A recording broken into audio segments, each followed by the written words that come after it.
Hello and welcome once again to the Windy City's finest on location here in Medicine Hat at none other than Unlimited Characters Bookstore with Mac and Perry. He's Mac, I'm Perry, and this is Olivia. Yes, thank you so much for joining us and getting us into this space. It's awesome. I'm loving the couch, very comfortable. And yeah, I'm super excited to dive into our first segment with you. But just to give our folks out there a little bit of an overview of what you do, although we'll dive into it in the next segment, what is it you do? What's your artistic discipline? For sure, I'm an author, so I write young adult fantasy novels. I've also delved in poetry and other types of writing in that creative medium, but predominantly I write young adult fantasy novels. That's so, amazing. Yeah. And you work part-time here at the bookstore? I do work part-time here at the bookstore, That's yeah. so awesome. I cannot wait to hear more about that in the next segment. But in this one, we're just going to do our icebreaker games, get to know you a little bit. And yeah, we'll start with our good old trivia, on-location trivia. The stakes have never been lower. But yeah, I'll go first. So my first question for you, Olivia, is Medicine Hat is located along which river? A, Milk River, B, the South Saskatchewan River, C, the Old Man River, or D, the Bow River? That's B, South Saskatchewan River. You got it. Yeah. Nice, nice, awesome. I'll throw it to you if you want to read the first question Sure. that Mac has prepared for me. We'll see how well I know him. I don't have a very good streak. But what's the first question? Well, in art school, what class did Mac take that he was surprisingly good at? A, Introduction to Italian Opera, B, Live Model Charcoal Drawing, C, Improvisational Theater, or D, Contemporary Dance? There was a wide range of things there. I'm gonna use my knowledge of Mac currently, and I'm gonna go with improvisation. No, it's B, Live Model Charcoal Drawing. Oh my gosh, I did not know that. Oh my gosh, okay. Different? I mean, good for you. Yeah, that's awesome. That's awesome. Okay, anyway, I'll move on. My next piece of trivia for you, Olivia, is in 1883, what reached the area that would become Medicine Hat, causing a town site first to be developed? A, the Northwest Mounted Police. B, the Canadian Pacific Railway. C, a battle between the Blackfoot and Cree First Nations. Or D, a traveling hat business. Oh, I'm kind of stuck between B and C, but I think it's C. C, a battle between, unfortunately not. No, it's B. Unless, I don't know, I'm it not might have entirely been, yeah. sure, but you never know. But here I have B, the Canadian Pacific Railway. Yeah. Yeah. The more you know. Yeah, apparently. I'll throw it to you for the last question there. Alrighty. As part of his theater studies, Mac traveled to A, New York City, B, Dublin, Ireland, C, Paris, France, or B, Vienna, Austria. I'm stuck between the first two, but I think you've been to, is it Ireland? It is Ireland, yeah. Yes! I do know something about you, Mac. I promise. Nice. Okay. We both passed 50%. Yes, we did. I can take that from you. Awesome. We'll move on to our next little mini game here. It's this or that. We'll take turns picking stuff out and just kind of get a quick sense of what your preferences are. I'll let you do the honors, pick the first one out, and just give it a good old read. All right. Urban or rural? Urban. Yeah, Yeah. I'm not a rural girl. No. What makes it, yeah, why is that? Has that always been the case? That's or? always been the case. I've never been super outdoorsy, and I think writing is definitely something where you're sitting inside most of the time. So I think it's just my preference. Yeah. Right on. Super fair. I think for myself, like, I grew up in the UK, so I think I would also go urban. I just like being close to things. But that being said, there is something about like rural that is attracting. Like I don't know. It's nice to just stare sometimes out into the vast prairie. I wouldn't say nothingness because there's actually a lot there when you learn about it. But I would also say urban. So, yeah. Awesome. I'll pick the next one for us here. Let's go with this one. Sandcastles or snowmen? Oh. Maybe snowmen. don't love the heat despite living in Medicine Hat, which is Right. a little bit funny Yeah. because it's very, very sunny here and very, very warm. Mm-hmm. But I do love the snow and I love being outside in the winter. So I think I'm Mm. going to go with snowman. Nice. Yeah. I would also go snowman just because, like with the winter, what I've learned being here is like you got to use it in some way. Yeah. Whether that be making snowmen or snowball fights or going snowboarding or stuff like that. If you can use it, it's a little more bearable. Yeah, I you can found, definitely then so. enjoy it instead of Yeah. it just being cold. Exactly. Yeah. Okay, we'll go back to you here. All right. New or familiar? Ooh, I think familiar. I have an appreciation for vintage pieces and my routines. I very much rely on my routines even just for writing. So I set my desk up the same way. I've got a bit of a ritual with it. So I think familiar for me, definitely. Yeah. Nice. I think I may be entering a stage in my life where it's new, but I think I do have that tendency to like, okay, embrace the new, but Yeah. then make it familiar, like try and structure or organize the chaos a little bit. Absolutely, yeah. But I think for myself, I might be going new, and we'll see how that goes. Yeah, I'll let definitely. you know. Okay, awesome. Let's keep going here. We've got pineapple on pizza. I'm not against it. Okay. When I'm in the right mood, I can have some pineapple on a pizza. Yeah. Right on, yes. I'm not going to ban it or make it illegal. It's fine. Like I'll Right. have pineapple on a pizza. Right on. I will also have pineapple on pizza. And strangely enough, pineapple with feta Oh. is actually an interesting Gonna have to little- try that. Yeah, it's Yeah. an interesting addition. But yeah, we'll do one more here and then we'll move Alright. swiftly along. Electric or gas? Electric or gas? I don't think I care much either way. Yeah. But I live in the gas city, so I feel like I have to say gas just to represent. So I'm going to go with gas That's just super because I live fair. in the gas city. That's very Yeah. fair. A good catch. Yeah. Well done. I don't live in the gas city, but I drive gas currently, and yeah, I'm not sure I have a preference either way. I don't know, but yeah, Mac's looking at me like, really? Well, maybe we'll hear more about that later. But, awesome. We'll jump on to our next game. Sounds good. Have you played Tumbling Towers before? Yes, I have. Okay, great. Just to recap for myself at least, can't touch the first three rows, and I'll let you do the honors. Okay. Yeah, and we'll see which number we get. Okay. Nice, you're testing them out. Oh, yeah. You're an advanced player, I can see. Yeah, I don't want to knock it over right away. That'd be embarrassing. 32. 32. What's your favorite comfort food? My favorite comfort food? Anything pasta. I'll have any pasta. Mac and cheese, fettuccine alfredo.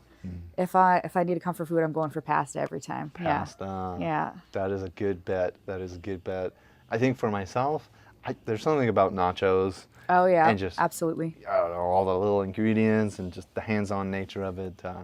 So I would go with nachos. Probably. It's a good choice. If you want to place it on top, and then I'll pick out the next one. It's only ever fallen once, and it was Mac. And I'm going to bring that up every single time now. Oh, wow. 54. Wow. Let's see.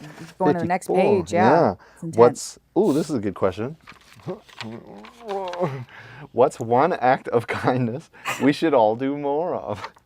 I think just complimenting a stranger. I love doing that, and I love seeing people smile or making them laugh. So I think just going out of your way to, if you see something on somebody or about them that you like, just pointing it out and mentioning it doesn't take any money or anything like that. It just takes a moment of kindness, really. Truly. Yeah. So And you never compliment know. a stranger. Yeah. And you never know what the effect of that might Yeah, be. they might be having a bad day, and that might be the thing that propels them through the rest of the day with a little bit more happiness and joy. So yeah. That's awesome. That's so sweet. I think one act of kindness I think people should do more of maybe. That's such a good one. It's like a classic go-to. I don't know why this is coming to mind, but with hitchhikers, maybe if you feel comfortable, I'm like staring at Mac. Maybe, I don't know, have a conversation with a stranger. We'll pivot us slightly. Yeah. We'll go, have conversations with strangers. Okay, I'll throw it back to you. You can pick the next All one. right. Nice. Ooh. Ooh. 49. 49, a lot of high numbers. I won't do the awkward thing I did last time. I'll just flip the piece of paper this time. Yeah, perfect. What's a trend you missed out on? Or we can go with a trend that you were like on top of. On top of, I'm going to be honest, I don't really pay attention to trends. I've never been one of those people that cares much about them. I think I'm more focused on doing like what I'm going to do and what works for me. So I don't think there's been one I've missed out on. Yeah. And if I have, I'm usually glad because sometimes they come back to haunt you, I think. Right. Yeah. Yes. Super fair. I too am not super big on trends, but I know there's like this trope of like everybody in their whatever age group starts a podcast. Yeah. And I would fall into that group. So you'd start it, fair enough. Maybe that's a trend that I have. I've yet to start a podcast. Maybe I got to get on that. I don't know. Maybe. Yeah. Okay, we'll see what's next. Oh yeah, that's a good one. Let's go with that. 11. Gotta flip the paper. One second. Yeah. What's one thing that you can't bear to get rid of? Oh. I'm really bad for keeping my boots too long. Like I'll keep my boots until there's holes and stuff in them because I hate breaking in new boots. So I will hold on to my boots for far too long. Yeah. Interesting. Yeah. But it sounds like more of a practicality thing. Like that you just don't like breaking in new boots. Yeah. It's not that like you're super sentimental necessarily. No, yeah. I don't think I'm super sentimental with a lot of things, but I do like keeping like all my pictures and stuff. I don't delete like any pictures on my phone. I think I've got like 20,000. It's ridiculous. Yeah. Wow. It's ridiculous. I don't delete anything. So yeah. Nice. I think for myself, one thing I can't bear to get rid of, I have this orange orangutan stuffy, and it's from the UK. It's from my class. It was like a classroom thing, and I stole it when we immigrated. And I don't know, I'm just going to keep it. And, love it. Yeah. Be buried with it. Yeah. I don't know about that, but we'll see. Awesome. I believe it's my turn. Oh, no, it's your turn. I think it's my turn. I did the 11, so. Yeah. I keep going for 33, too. I know, but it's not safe. That one's scary, too. 51. 51. Really all the high numbers, hey? If you could have dinner with one influential or famous person, who would it be? Real or fictional? Or fictional. Well, I'm tempted to say one of the characters I wrote then, because fictional, right? I'd like to meet him in person and see what I've done, basically. So maybe my main character from my book, Willa, I maybe would want to sit down and talk to her and see what has become of her after these novels, maybe. So, yeah. That's awesome. Yeah. Maybe you could play this game of Tumbling Towers with them, too. Exactly, yeah. Flesh them out a bit. Yeah, that would be awesome. Dinner with one influential or famous person. Maybe Cillian Murphy for myself. I just love his work and admire his vibe overall. So, yeah, that's who I would probably have dinner with. He'd probably hate it, but there we go. It'll be fine. Okay, no, I can't go for 33. I was like, I'm going to try 33. No, I'm not. No, it'll fall down for sure, I think. Number 2. Interesting. A low number now. Yeah. We are all over the place with these. Yeah, we really are. What does your perfect day look like? Ooh, I like to sleep in just a little bit. Nice. Yeah. And then I'll probably go get coffee and go to the library and write for a couple hours. And then probably take my dog for a walk. Maybe see my friends and then take a bath and go to bed. Nothing too crazy. I like a very simple routine. And, any excuse to see my friends and hang out with my dog, I'll take it. So, yeah. Yeah.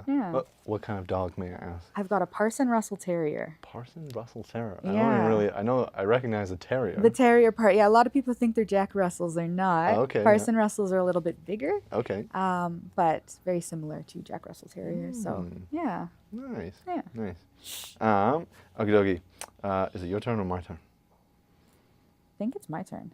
Oh, go for it. Yeah, I think I just did 2. Yeah. Nice. 36. 36. What do we got here? What's one thing you always put off? Oh. Always avoid doing. I love to procrastinate, probably vacuuming. I'm really bad for wanting to vacuum. I just don't find it fun, you know? I'd rather do laundry than vacuum any day, so, yeah. I'm glad you have that hierarchy of things. At least that's something productive. I don't think you're alone with the vacuuming. I think for me, probably dusting, which is similar to vacuuming a little bit, but yeah, all the house maintenance things. Right. But they're necessary as you grow up. Absolutely. It's like, it's the thing. Anyway, yeah, they are necessary. Okie dokie, I'll do one more here. Oh yeah, look at that. That one was good, yeah. 30. What country do you want to travel to next? Could even be Canada. I don't know. I think I'd love to travel to Germany. My family has German roots, so I'd just love to go there and see it. So I think probably Germany would be the next one on my list. Nice. So, yeah. Nice. I'll have that time to family, and I'll go the same route. I would take the opportunity to go back to the UK and visit my family. Yeah. I don't get to go back very often, so I would go there. Yeah. Awesome. I think that is all the time we have for this segment. Sounds good. It's been wonderful getting to know you a little Absolutely. bit. Yeah, this has been the Windy City's finest on location here at the Unlimited Characters Bookstore with Mac and Perry. He's Mac, I'm Perry, and this has been... Welcome to the Windy City's finest on location here at Unlimited Characters Bookstore. I'm Mac, he's Perry, and this is... Olivia. Yeah, so I really enjoyed the first segment with Perry, learning about you as a person and him mostly knowing about me. Yeah, it was good. It's always fun. But we are here to talk about your writing and learn about you as a writer. And so that's why you're sitting here with me to talk about that. Tell me about your writing. For sure. So I'm a young adult fantasy writer. I started writing kind of seriously about 3 years ago. Right now I'm writing a trilogy, so 3 books, and I'm working on the 3rd one right now. That's ambitious, yeah. Yeah. Okay, so that's that genre. What interested you in writing in that genre? In young adult, yeah. So it's always been my favorite to read. Actually, growing up, I really didn't like reading. Okay.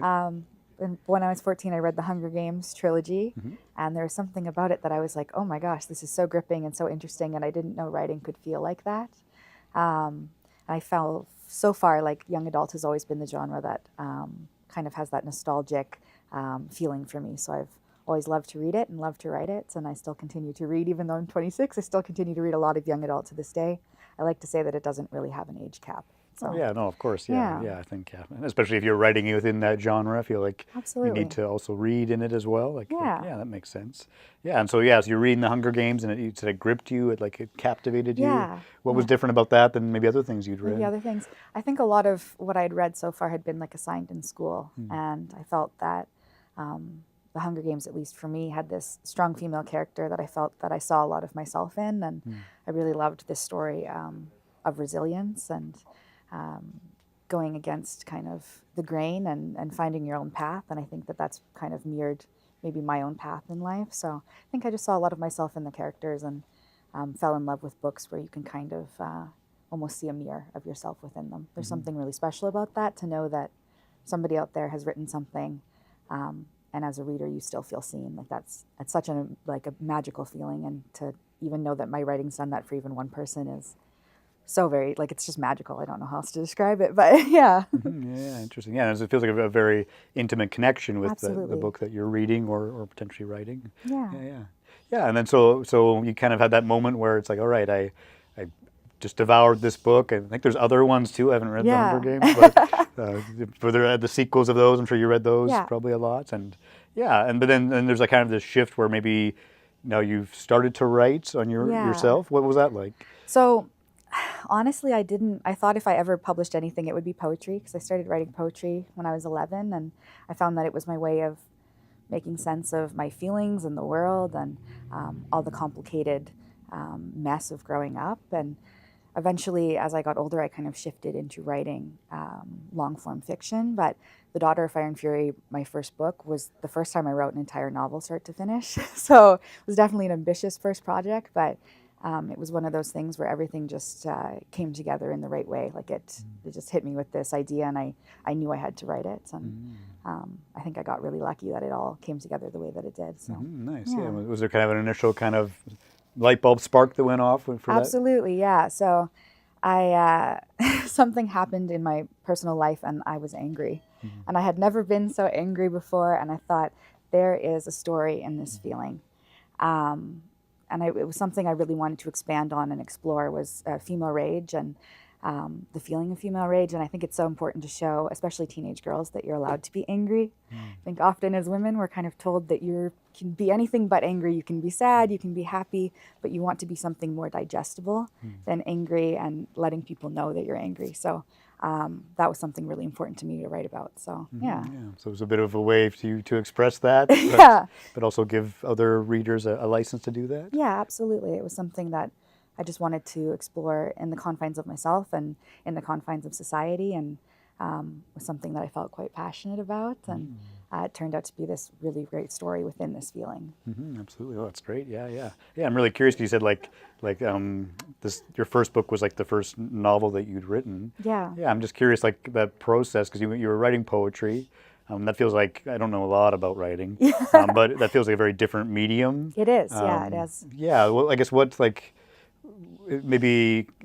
made you want to do a full novel versus maybe like short stories or something? Yeah. Well, I had started reading again quite a bit during the pandemic, and I was devouring young adult fantasy books again.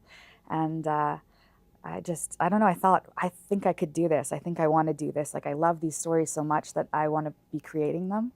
So it was just my falling back in love with reading, I think, was what preceded the shift and change in my writing. Yeah.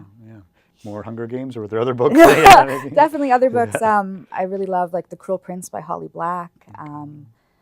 A Court of Thorns and Roses by Sarah J. Maas was a big one. The Shatter Me series by Tahira Mafi. There's so many. I mean, there's so many great books out there, but those ones are definitely ones that I think inspired and influenced me to start writing fantasy on my own. So nice. Yeah. And what was that process like? Now you've decided, okay, I'm going to have this idea. I want to write this novel. When you first started, what was that like? For sure. Well, I've always been the kind of person that when I put my mind to something, I'm going to do it. And I knew that it was a little bit crazy to go, I've never written a book before, but I'm going to dedicate all my time to writing this story. So I remember I just called my friends and I said, I'm going to write a book. And again, you'd think maybe they'd be like, oh no, that's crazy. But I have great friends. So they were like, oh, you absolutely can do this. So I just started. I started every single day. I would go to the library and I would write from like anywhere to 3 to 12 hours a day. And I just stuck with it and kept that momentum going until I had a full story. I wrote the entire first draft of all 3 novels in 3 months. It was just like this explosion of creativity, and it was a very surreal feeling, and I'm very lucky again that it all went the way that it did. But and now there's 2 of them is out. Like, it's crazy. Yeah. It's like that was going to be another question I had too, because there are 3 in it's a trilogy. How that process worked. I guess it sounds like you kind of had them all, like all 3 kind of ideas at the start, right? Well, I didn't want to put one out and then have something in the second book that I wanted to be different and not be able to go back and change it. So it was important to me that I had the basic structure and the basic understanding of all 3 novels before I published any of them, so that if I needed to go back and make changes, that wasn't going to be an issue. So I'm very glad now that I did it that way. It just left me with a lot more creative freedom, I think. So, Yeah, I have many questions about this because it's all new to me. So like within that trilogy, so did you kind of have a sense of like, okay, this fits kind of in the first one, the second one, the third one? I think I knew what I wanted the first one to be, and I'm very much a writer who does not plan. I just start and I go and I come back after and I structure it. But I had an idea of the characters. I had a very strong feeling of what the characters are going to be and who they are. I find that my characters kind of come to me almost fully formed as people. So after that, it's just putting them in situations and seeing how they react. But I knew very clearly what I wanted the first book to go, and after I'd written that first book, I kind of knew very clearly where I wanted the second one to go, and again, just follow that momentum, and I knew quite clearly where the third one was going. I think writing the third one's been the most difficult because you're trying to wrap up 2 books of information and character development and growth, but I've been really lucky that for me it's all come very naturally. So yeah. Nice. Well, that's great. Yeah, it's great that you're able to do that. Yeah, and so you started you wrote the first book. You still have the 3 kind of in mind, but you finished the first one, I guess, because eventually you just had to finish one. Yeah. Right? And then you're publishing it, right? Absolutely. Yeah. What was that process like? Wait, now you have this manuscript, I guess they call them. It's like I've never read a book in my life. We definitely call them What's manuscripts. A book? Yeah. So you have this manuscript, and so what was that like? You started putting out to publishers, or what happened? So you have a couple options once you have a completed manuscript.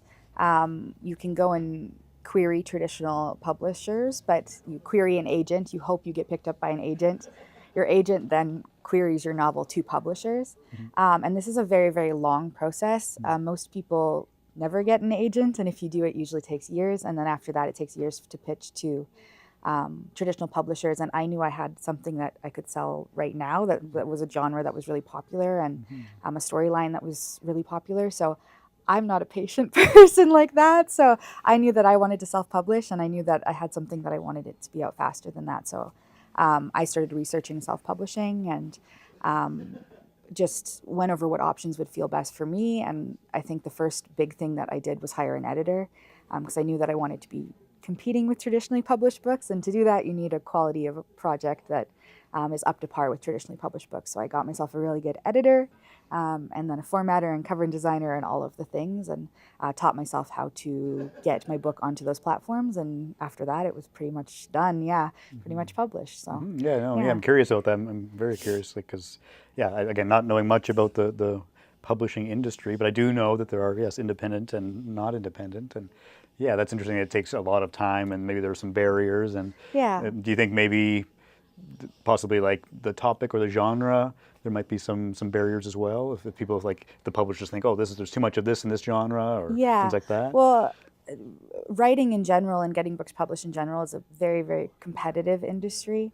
And I know that there's a lot of authors, obviously, that are already signed, so they're going to be the first choice for publishers if you have a track record of sales. So for me, it was just not wanting to put it in the hands of somebody else and have it get shelved and sit there forever, because I knew that I wanted it to be out into the world. So I think it was just mostly that I knew I had something that was valuable and that could sell now, and I didn't want to wait. So mostly my own impatience, I think, and my own confidence in my story. Because potentially, like, they might take the story and then we're actually not going to publish it. And you usually query, like, it's almost like sending cover letters. You write a different letter for every agent, and you send that out. And I mean, writing books is a lot of rejection to begin with. And I wrote one query letter and went, I don't like this at all. It's just not for me. It didn't suit me well. So after the experience of just writing one, I didn't even wait for the response. I just went, I'm going to go a different route. I'm going to do what works for me. So well, as long as you know, I guess you avoid that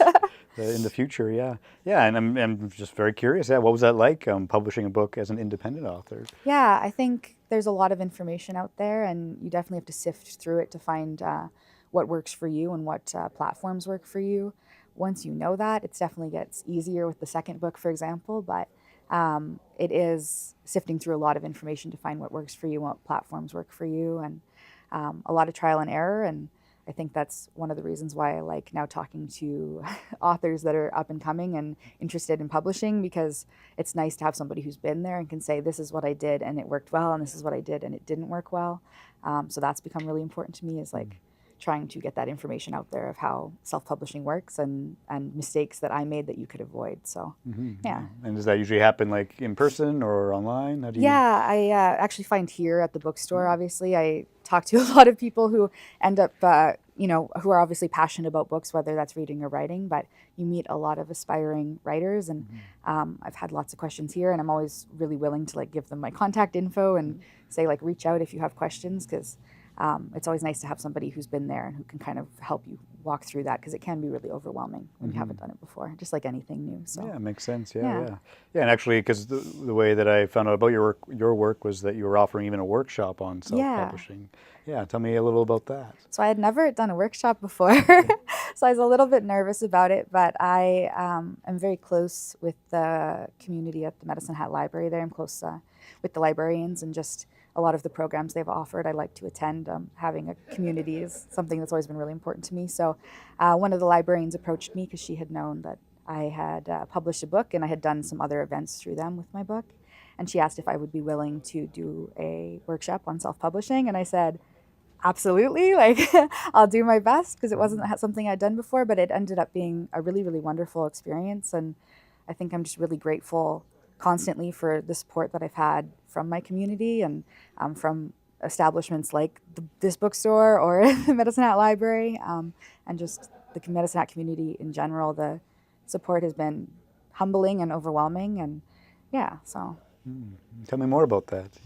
Yeah, I think when you put something out like that, you don't know if anyone's going to care, and you don't know if anybody's going to read it. It's definitely taking a leap and a risk on yourself, and you have to believe, and not just for yourself, but for everybody. There's going to be people in your life that support you and people that don't, but I got very lucky, and Medicine Hat's a very close-knit community, and they're very, very big about supporting local and supporting local artists. So I got very lucky that people have been just overwhelmingly supportive. I remember feeling just so pleasantly surprised by how much love and joy and support I was met with and continue to be met with. So I think I'm just lucky that I live in such a good community, and that my community cares about supporting people like me.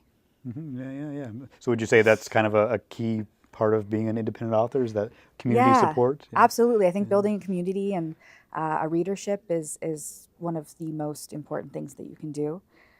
As any kind of artist, I think having real people that support you is the most wonderful feeling. So I think for me, it's been a big key to my success as a writer, and to the amount of copies that I've been able to sell, is the support from my community and doing events where I reach out to my community. So I even got an email from like a 14-year-old girl the other day telling me that like she loved my stories and how wonderful it was to meet me because I did a book signing here. And like, it's those interactions that make all of the hard moments when you're creating just worth it. You're like, I've reached out and touched another human being, and they felt seen by my work and they enjoyed it. And there's just something so beautiful about that there's nothing like it, honestly. So yeah.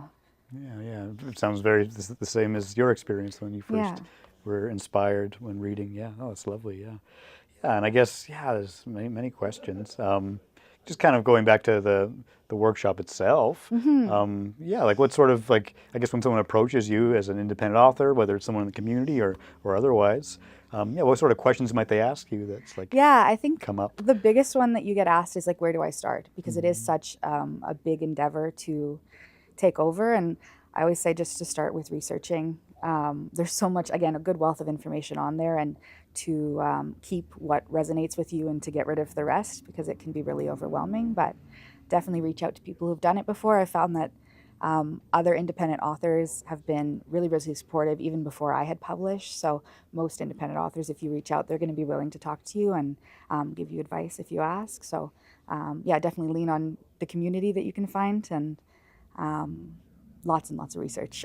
So that's the biggest one. Okay. Yeah, no, it makes sense. Yeah, if everyone's in the same boat that way. To have that community is great. Absolutely. Yeah, nice. Yeah. And I know like even on the other side of things, like on your website, you said that like as an independent author, like your readers are everything. They are. Yeah. Tell me about that. So when you're traditionally published, you have a team behind you. You have a PR agent, you have marketing, you have your agent, you have a whole machine of people behind you. When you're independent, it's just you and the people that you choose for you.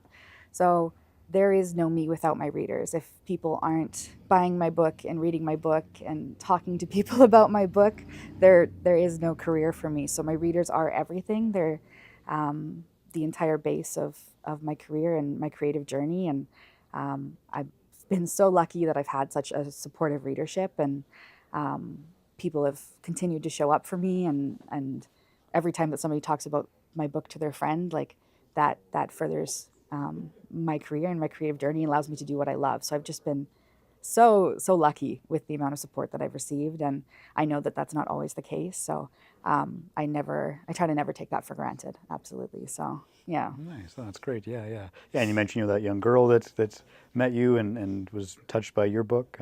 Like, are there other people who've like either maybe left comments or even the community? Yeah, well, I've even made some new friends through publishing. I've had a couple of people who've just reached out to say that they liked my book, and we've ended up chatting, and friendships have bloomed from that too. So it's just been wonderful. I think that's changed me quite a bit. I'm quite an introverted person, so I think putting out my book has kind of pushed me out of my comfort zone in meeting people and speaking with people, and I've been really lucky that that's grown my friendships and my community and my readership, and I've been really lucky that way. Mm-hmm. Yeah. Tell me more about that, as being a more introverted person. Having to go out there and sell your book. Yeah. Tell me about that. Yeah, I don't know if I come across shy, but I am a definitely more shy and introverted person. And writing is definitely something where it's a very solitary act. You're very much by yourself from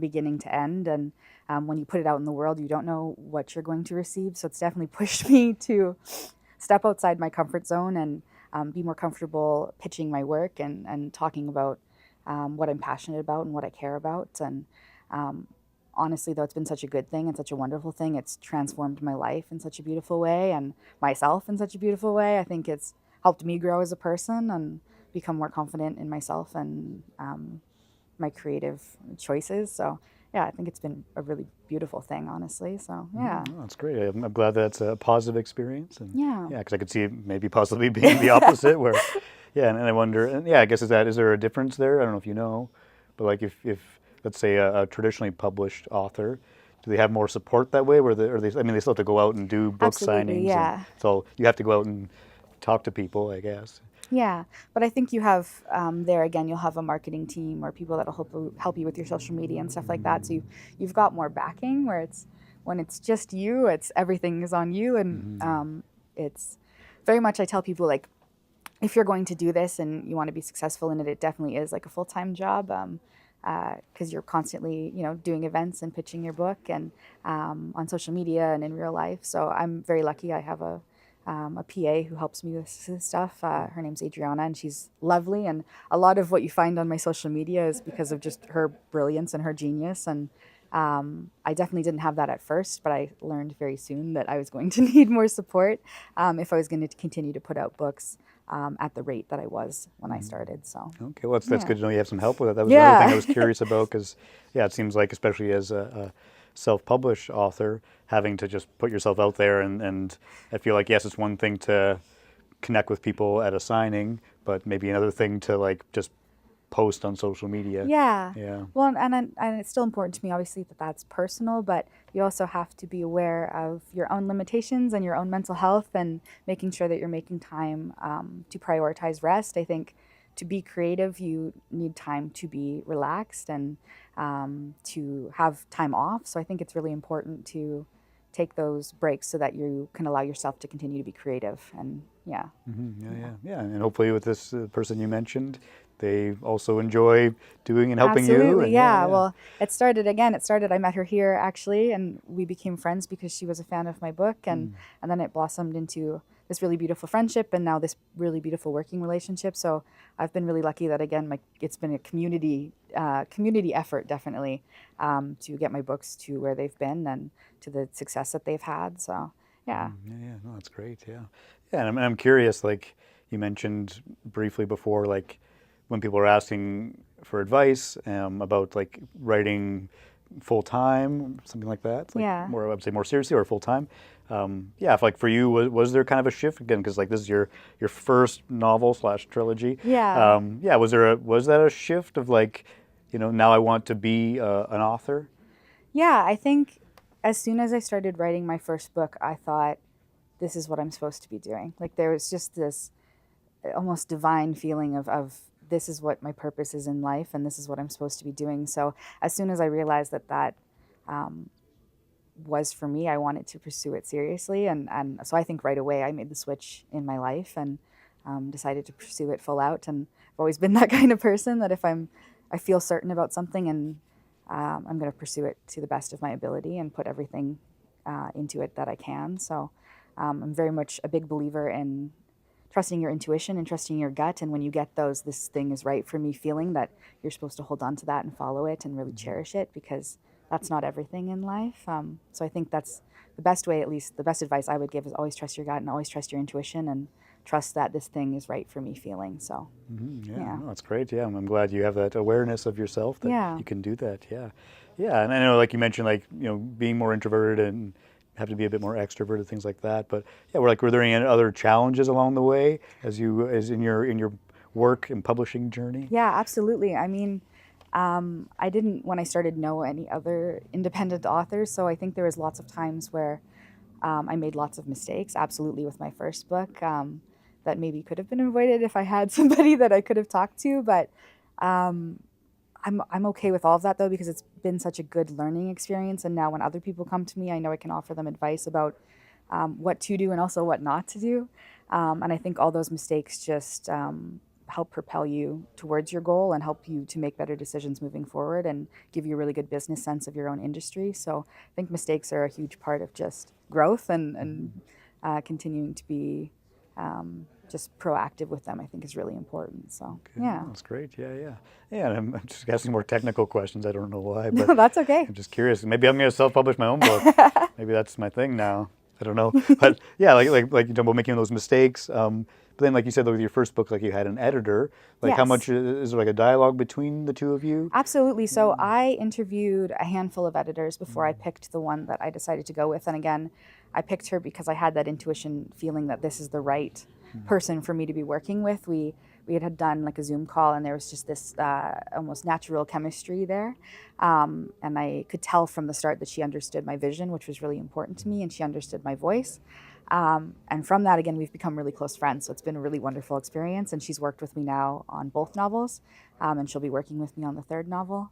And we just have this ability to bounce information off each other and be creative and on the same almost flow state when we're working together, which is, I think, something that's sometimes kind of rare to find. So I think without her, stuff would have been a lot harder because she was just such a good partner to have through the entire experience. And I feel very lucky that I have her in my corner and that I get to continue to work with her. So she's definitely made the entire thing a more positive experience, and I can be a bit of a perfectionist and get a bit in my head, and she's really good at going like, no, this is fine, you're doing good. You're overthinking this. She's good for calling me out on that, and I really appreciate that because I'm definitely someone who sometimes needs somebody to go like, you're good, it's good, just leave it. So, but I also think that perfectionism can be a great thing because it pushes you to be detail-oriented and exact and to care about your work. So I definitely see both sides of it, and I've found that it can be a very good thing when I know when to rein it in at least. So, yeah. That makes sense, yeah. So much curiosity here. Was there ever like any like bits that like she wanted to like cut out? I don't know how much however say yeah. It was like then you're like, no, I don't want to cut this out. Absolutely. We've had many a good and healthy debates and arguments about different sections of my book. She loves to cut things and I love to be long-winded. So we have lots of very healthy arguments and debates, but I think that always ends up making it better because we come to a really healthy middle ground of where she has made it more concise, and I still get to keep the feeling and the kind of vision that I'm wanting to create, and it ends up being the perfect amount of technical and the perfect amount of creative because our skills are kind of opposite in that way. So I found that to be a really good thing, and I definitely think that if you're going to have an editor that challenges you, you got to have tough skin too, because it's hard to have somebody come in and look at all your work. But I've always found, at least for me, that I'm really receptive to constructive criticism because I want anything that makes me better. I like that push, so I like that challenge as well. Yeah, interesting. And I guess obviously that relationship with your editor works well because it seems like I'm just seeing like some parallels between like sending that cover letter kind of thing you talked about, facing that rejection. You're like, I'm good. Yeah. But you were kind of more open to like the editor's kind of absolutely, and I think rejection. that's why it's so important to have somebody that you have a good relationship with and that you trust. So I think it was different because I knew right off the bat that she understood what I was looking for, and though she makes good and healthy cuts, she's never ever wanted to change my vision or my voice, and that's something that has always been really important to her. And I think in that it creates a really safe space for there to be criticism, and I don't find it feels the same as rejection because it's like healthy criticism. It's you're both on the same team to try to make something the best that it can be. So yeah.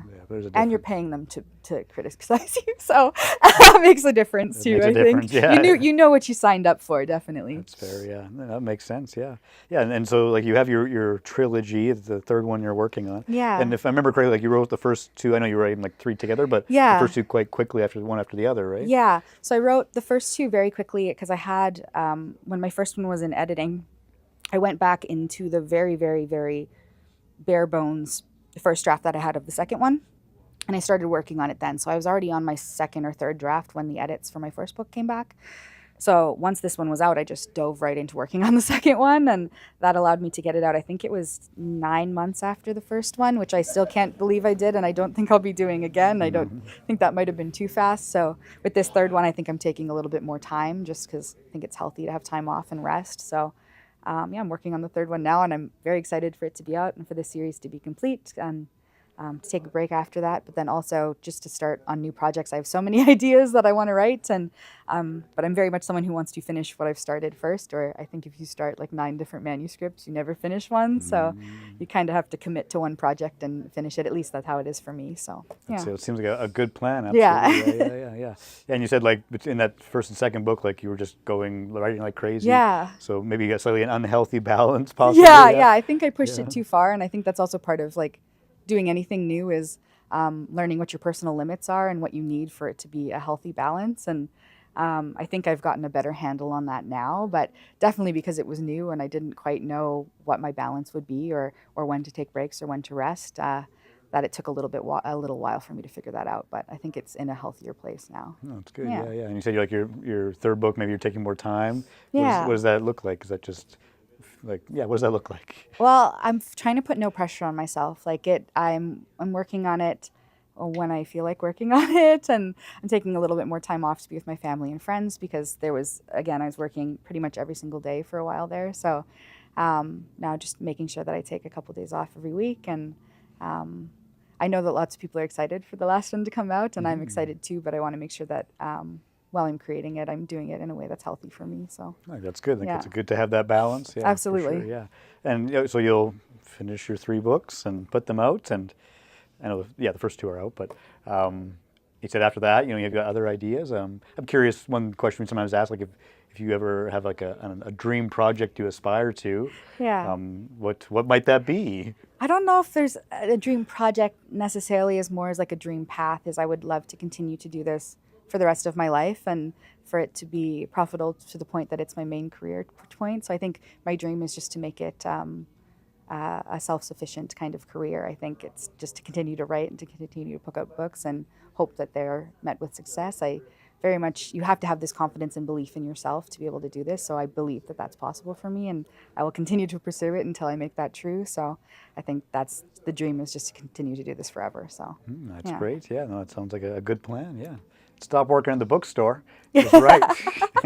I do love it here, but I would love to be able to write full time. Yeah, absolutely. Yeah. And just our last question we always ask people, how is being an author or writing in general, how has that changed you as a person? Yeah, I think it's definitely taught me to continue to trust my instincts, and to be confident in my choices. And I think the biggest one, though, is just that it's pushed me to be a little bit less of an introvert, and to continue to do new things and take new opportunities. And it's definitely expanded my social circle and my abilities. And I've just been really lucky to have it build such a great community for me. So I think that's the biggest one, is just it's continued to push me to grow as a person. And I think growth is the most important thing about life, is to continue to be curious and ask questions and do new things and take on new opportunities as they come, and allow that to push you and kind of to expand as a person. Yeah. Lovely. Yeah, that sounds great. Lots of change. Yes. Lots of change. Lots of positive change. That's great. Yeah. Well, I really appreciate talking with you and learning about your writing and your journey. It's been really good. So that is all the time we have for this segment. This has been the Windy City's Finest here at Unlimited Characters Bookstore, on location with Mac and Perry. I'm Mac, he's Perry, and this is...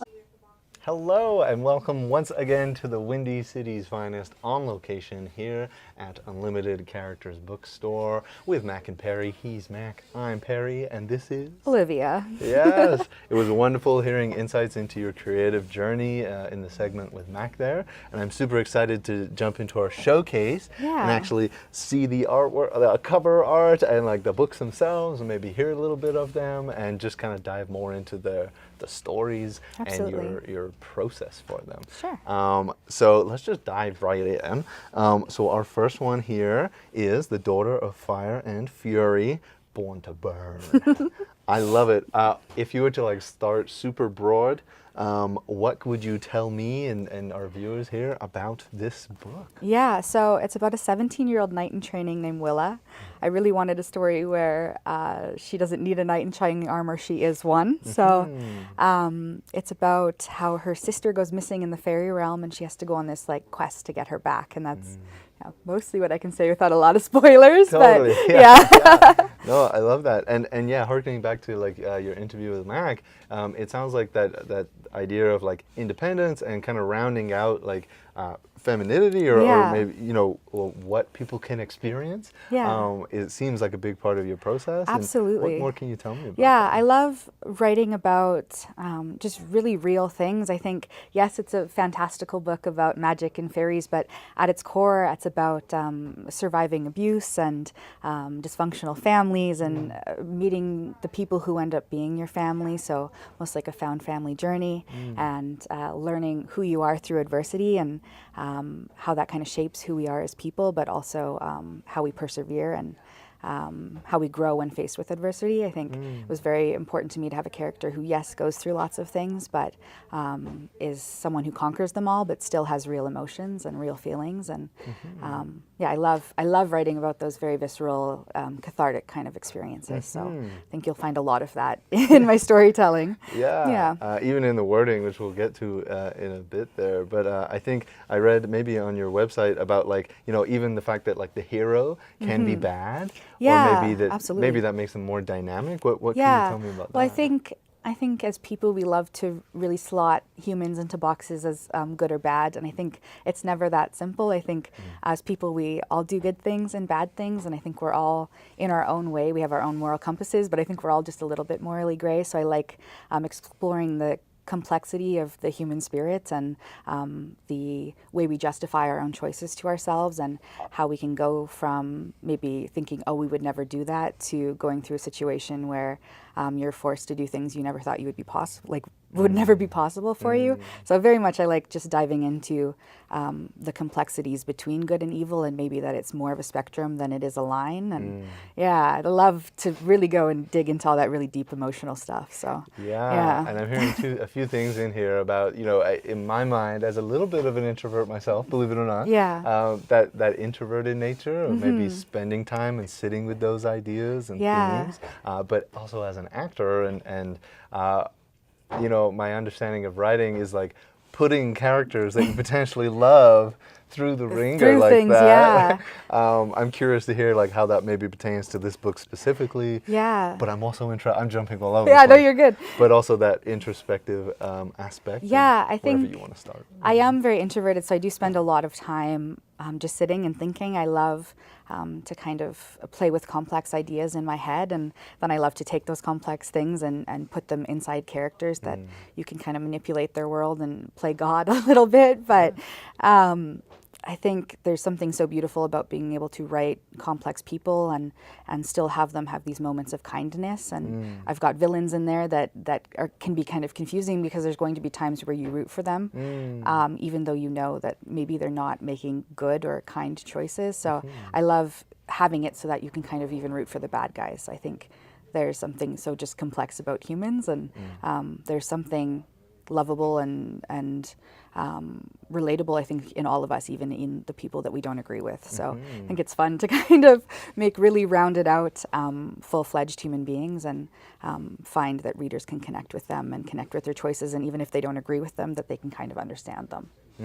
Yeah. That's awesome. That's awesome. And then I also, unless you have more to add on that, No, you're good. I'm super curious about the artwork, and you Yeah. mentioned that is kind of a part of the process that you were involved in. Yeah. What can you tell me about that? So with traditional publishing, you don't get a lot of a say in what your cover looks like. And that was something I wasn't super interested in. I very much wanted a say in what my cover looked like. So I knew from the start that I wanted it to be very textology based. I don't love when covers have like people's faces and stuff on them. I don't know why, it's just a personal preference, but I find it turns me off from reading the book. So I wanted something that was very simple but drawn in, and I also wanted it to look a little bit like an old fairy tale. So that was an important element to me. So I think I was very happy with how it turned out. I got very lucky and I had a great cover designer. So yeah.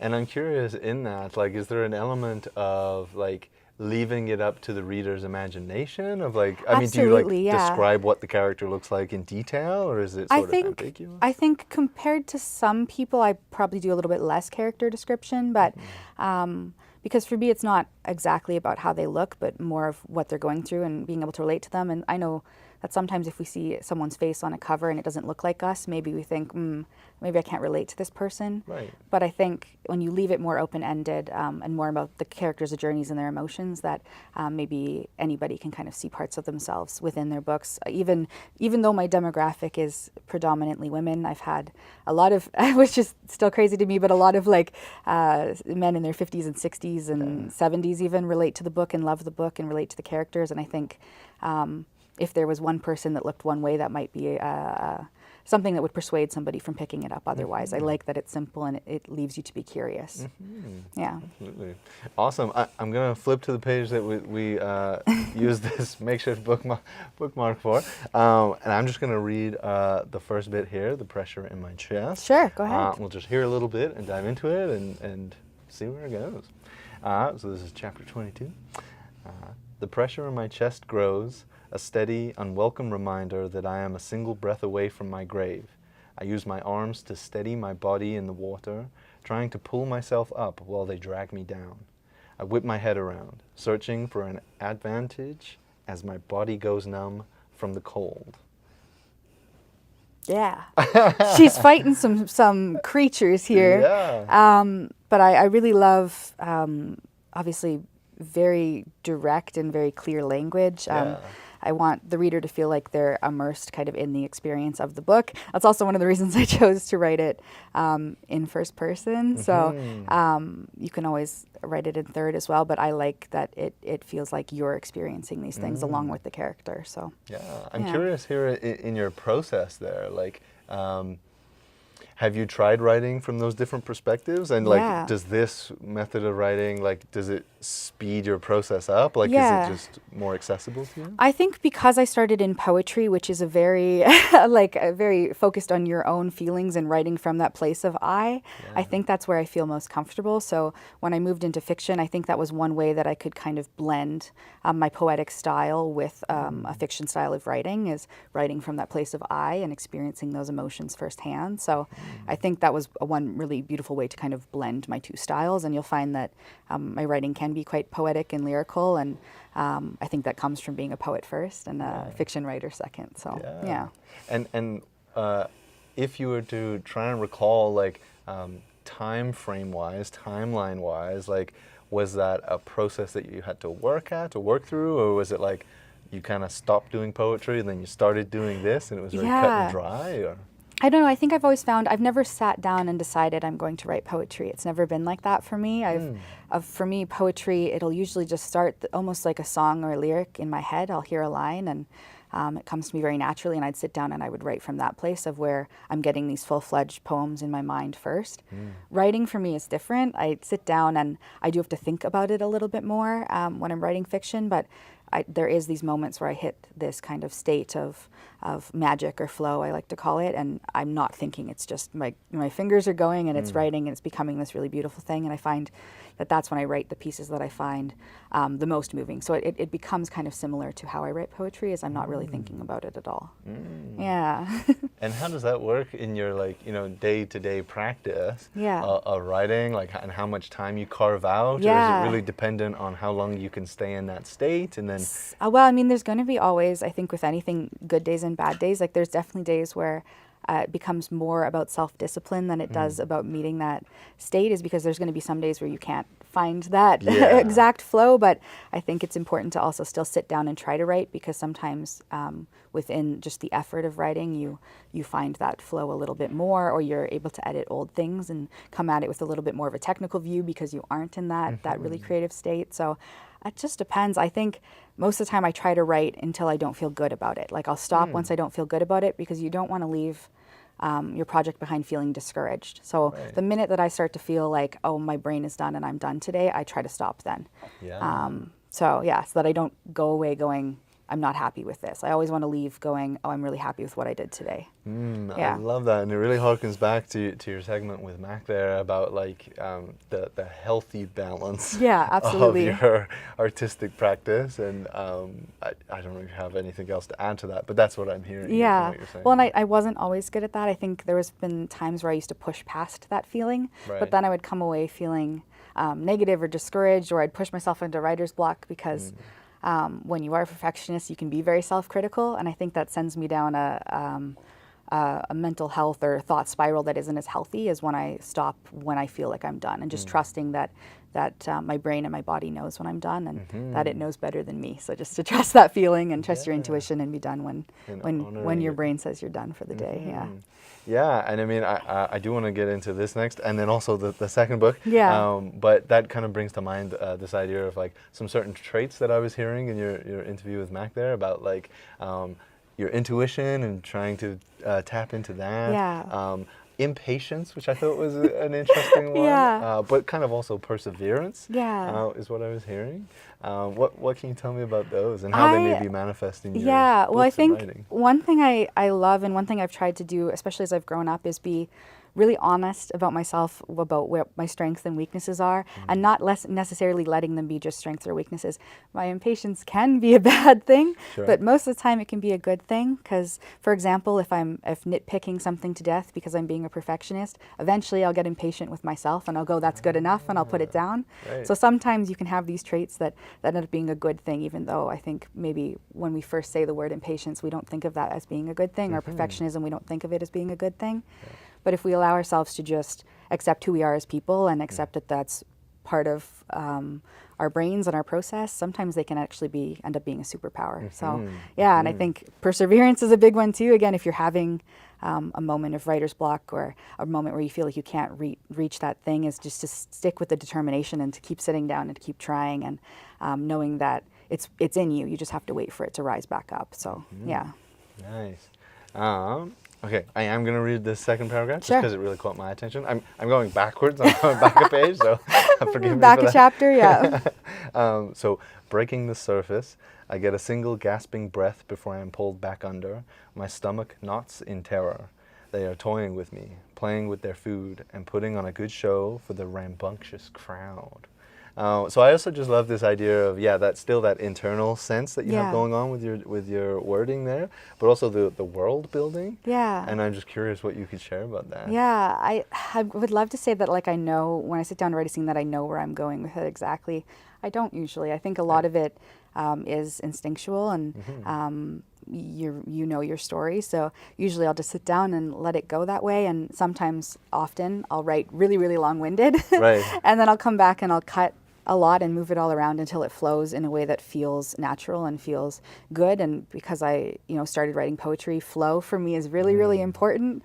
So in my paragraphs, and between one paragraph the next and one sentence the next, the way that it all flows together is something that I spend a lot of time looking at. I want it to feel like it all flows very naturally. So flow is very, very important to me in my writing.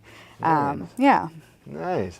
And I think we'll see more of that in your second book here. But again, so this is the second book in the trilogy. Yes. What can you tell me about like the artwork process? And about this. So it was really important to me that you can tell that they're from the same series, but that they aren't identical. So the textology is going to be the same. And then I wanted to have the same designs kind of on the edges, but separate, obviously. One thing that is really important in this book is kind of the idea of stars and the galaxy. So we made sure to incorporate stars in there. And we have this natural evolution from her being just the daughter to a little bit of spoiler here, the princess. And then the last one will continue with that evolution. So I wanted it to look a little bit more fancy because she goes from just being the daughter to being a princess. So this idea of this natural evolution. And I think that the covers blend together really well, but they also show that the story is evolving and the characters are evolving. And I before I dive into this one, I am a bit curious about like how do you decide like in your preparing of the stories into like 3 different books? How do you decide like how to split them up into 3 books? Like I'm just super curious. It's a great question. especially with the first one, what ended up being the last chapter in book 1 was actually originally the first chapter of book 2. Wow. But I felt like this didn't have a strong enough ending, and I've become now kind of notorious for cliffhangers, and that decision was kind of why, but I felt like it needed to have a more like urgent like leave off, so I took what ended up being the first chapter from book 2 and put it in the end of book 1, and it just fit. So I think you kind of just know where the natural endings are, but it does take some practice and some figuring out what works for you and what works for the story. I personally, with these ones, this book leaves off and this one starts right where that one leaves off. So it's an immediate continuation. So you don't need a lot of recapping or anything, because it's just a continuation of the story. So yeah. I'm not sure we have time to read this segment, but the one thing I did want to ask about was if you would be so kind as to hold this one. I'm just curious about the formatting of it. Yes. And because it sounds like in the last thing you were saying about like, how you're formatting it and making sure that it flows. Yeah, so I didn't actually like the formatting in I and if you buy this book now, it has the same formatting as this one. Oh, okay. But I wasn't happy with how the formatting was done in this one, and I made the decision to change it. So now the formatting in these will always match, and there's very, very few copies that look like this. So if you have one of them, you got lucky. But collector's edition. Yeah, exactly. The formatting, I think, is really, again, important to the flow of the story. So I'm much, much happier with this. I think it reads better than this ends up kind of chunky. So yeah. Interesting. No, that's super insightful. Yeah. And, I was just curious. So unless there's anything else that you wanted to add about either of these, if you wanted to add like where people can find your work and where they can find these. So you can find them pretty much anywhere you get books. So Amazon is a great place to buy them. Unlimited Characters obviously has copies. I've got a website that's my own name, so if you just Google my name, you can find it and you can buy copies there. But pretty much anywhere you can get books, you can get these copies. So wonderful. Yeah. Awesome. I think that's all the time we have for this segment. Thank you so much for your thank you for having me. This has been the Windy City's finest on location here at Unlimited Characters Bookstore with Mac and Perry. He's Mac.